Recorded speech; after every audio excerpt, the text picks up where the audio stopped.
Good afternoon friend. আজকে লিপিস কিচুমিচু শুরু করছি এই ফুলের বাগান দেখিয়ে। না, এটা আমার বাগান নয়।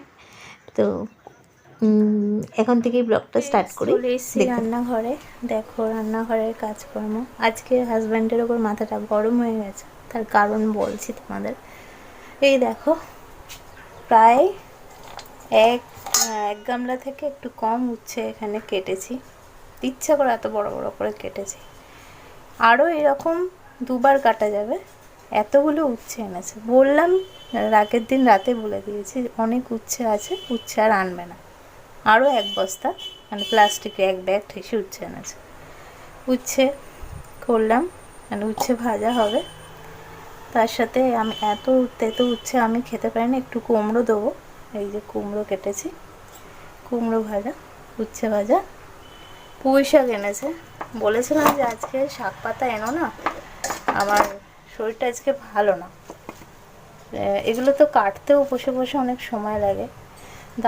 দা দিয়েই আমি ওই শাকটা দা দিয়েই কাটি, দাঁড়িয়ে দাঁড়িয়ে ছুরি দিয়ে কাটি না, আমার ঠিক পছন্দ হয় না। এমনি সবজি ছুরি দিয়ে কাটি, কিন্তু এই শাক পাতা আমি দা দিয়েই কাটি। এতে আছে মিষ্টি আলু, কুমড়ো, আলু, পুঁই শাক। এই হবে, মানে যেটা বারণ করব সেটা বেশি করে আন। তারপরে হবে ছোট মাছের ঝাল হবে, পেঁয়াজ দিয়ে টমেটো দিয়ে। এতটা পেঁয়াজ লাগবে না। আবার ওই বেলার জন্য ডিম হবে, তার জন্য পেঁয়াজ একসাথেই কেটে নিয়েছি, আদা রসুন ডিম। ডিমে যাবে, মাছে যাবে। এই গরমের মধ্যে এত কিছু রান্না করতে কার ভালো লাগে বলো? তার মধ্যে শরীর যদি ভালো থাকে ঠিক আছে। এই নিয়ে বললাম, কিছু বলিনি, আমার মাথাটা গরম হয়ে আছে আর কি। জাস্ট ভাতটা হয়েছে, আমাকে এখন এতগুলো করতে হবে। তারপরে বলছে কি গ্লুকন্ডি খাবে। রেগে গেছি দেখে তখন বলছে একটু গ্লুকন্ডি করে দেবো। দেখো গ্লুকন্ডি নিয়ে এসেছে, দেখাচ্ছি তোমাদের। বলছি না, আর গ্লুকন্ডি করে দিতে হবে না আমাকে, মানে এনার্জি সঞ্চয় করে রান্না করো আর কি, এরকম একটা ব্যাপার। তা শুধু তো রান্না করে না, বাড়ির সমস্ত কাজই তো করতে হয়। রান্নাঘরেই যদি সারাদিন বসে থাকি তাহলে ওই কাজগুলো কখন করবো বল? ভিডিও শুধু রান্নাই শেয়ার করবো ডেলি রুটিনে? তো যাই হোক, কিছু বলার নেই, ও চেঞ্জ হবে না। কালকেও আবার এক বস্তা উচ্ছে নিয়ে আসবে। এইরকমইও এই নিয়ে আগে মা যখন ছিলেন, শাশুড়ি যখন আমরা একসাথে ছিলাম, তখন ওর বাজার করা নিয়ে ঝামেলা প্রায় লেগে থাকতো। লাস্টে মা বলতো তোকে বাজার করতে হবে না, আমরা করবো। মানে শ্বশুর শাশুড়ি যেতেন বাজারে। এরকমই, ওর চেঞ্জ নেই। বেশি কিছু বলবে ফ্রিজে ঢুকিয়ে রাখো, জিনিসগুলো তো নষ্ট হয়ে যাবে। কতদিন ফ্রিজে ঢুকিয়ে রাখো? আজকে ঢুকিয়ে রাখবো, আবার কালকে একটা আনতে থাকবে। এইভাবেই চলছে। তো দেখো গ্লুকন্ডি এনেছে, আমাকে বলছে গ্লুকন্ডি। গ্লুকন্ডির প্যাকেটটা খুলেছে, খুলে বোধহয় জলে গুলেওছে। ভয় আর আমার সামনে নিয়ে আসেনি। হাসি দেখলে আরও পেয়ে বসবে, তা হাসবো না, এখন ওই ঘরে আছে। তা চলো ঝটপট করে রান্নাগুলো করে নিয়ে বাকি কাজ তোমাদের সাথে শেয়ার করছি। তো ফ্রেন্ডস, রান্নাগুলো কমপ্লিট হলো। যতই রাগারাগি করি রান্না তো করতেই হবে, আর যেগুলো আনে খাবো বলে সেগুলো করেও দিতে হবে, নইলে নিজেরই মন খারাপ লাগে। তার রান্না হলো। এবার বাকি হরিকে খাওয়ানো হয়ে গেছে, দুপুরের যে লাঞ্চ, সেটার ভিডিও করতে ভুলে গেছি, মানে তাড়াহুড়োতে। তা দুপুর হরির খাওয়া হয়ে গেছে, চরকি তুত্তুরির খাওয়া হয়ে গেছে। ভাবছি চরকি তুত্তুরিকে স্নান করাবো, প্রচণ্ড গরম। দেখি টাইম পেলে করাবো, সেটা শেয়ার করব না। আগে একদিন করেছিলাম, স্নান করার পরে ওরা কি ধপধপে হয়ে যায়, সেটা পারলে কালকে বা পরে শেয়ার করব। তো আমি একটু রেগে গেছি বলে বলছে যে বিকেলে ঘুরতে নিয়ে যাব। তো আমি কিছু বলিনি। যদি কোথাও যাই বলেছে আমাকে একটা সারপ্রাইজ গিফট দেবে, সেটাও জানি না কি। তো তাহলে তোমাদের সাথে শেয়ার করব, ঠিক আছে? তাহলে এখনকার মতো রাখি ভিডিও। রাস্তার ধারে বাড়ি যাওয়া হলে যা হয়, কেউ মনের সুখে গান গাইতে গাইতে যাচ্ছে। তো যাক, মানুষ আনন্দে থাক, সেটাই সব থেকে বড়। তো এখনকার মতো রাখলাম, পরে আবার আসবো। ভিডিও এন্ড করছি না, পরে আবার যদি কোথাও যাই সেটাও শেয়ার করব। আর কি গিফট পেলাম সেটা তো দেখতেই হবে। একটু রাগারাগি করলে যদি গিফট পাওয়া যায়, মাঝে মাঝে রাগারাগি করাও ভালো। ঠিক আছে, তাহলে পরে আবার তোমাদের সাথে দেখা করছি। চলো দেখতে থাকো।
হাই ফ্রেন্ডস, দেখো তো তোমাদের সকালবেলা বলেছিলাম যে আমার একটা স্পেশাল কিছু গিফট দেবে বলেছে, সারপ্রাইজ গিফট। তো গিফট কি দেখালাম, এটাই আমার গিফট।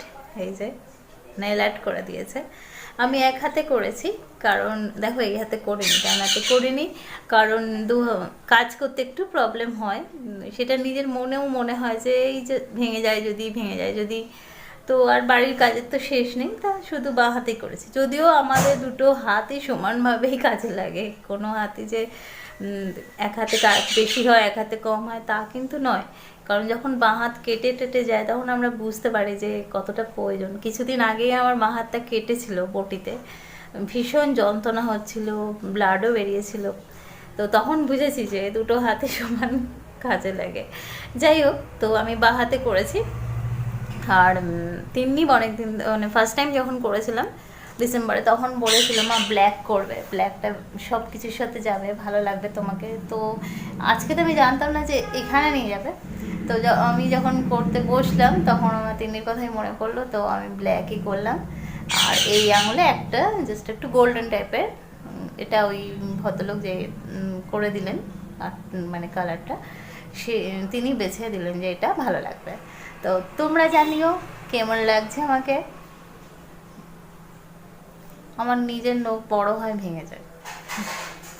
আর তার এই হাতের জন্য একটা ব্ল্যাক নেল পালিশ নিয়ে এসেছি, এই হাতটা মেকআপ করতে হবে। তো তো চলো, আজকের ভিডিও এইটুকুই। ভালো লাগলে লাইক, শেয়ার, কমেন্ট আর সাবস্ক্রাইব করো। আর কেমন লাগছে অবশ্যই বলো। তিন্নির খুব পছন্দ হয়েছে, আর হাজব্যান্ড তো পছন্দ হয়েইছে বলে করে দিয়েছে, আর আমার তো পছন্দ হয়েইছে। তোমরা বলো অবশ্যই যে আমার হাতটা কেমন লাগছে। তো আজকের মতো ভিডিও এখানেই এন্ড করছি। সবাই ভালো থেকো, সুস্থ থেকো, আর আমার পাশে থেকো, আমিও তোমাদের পাশে আছি। Tata, good night.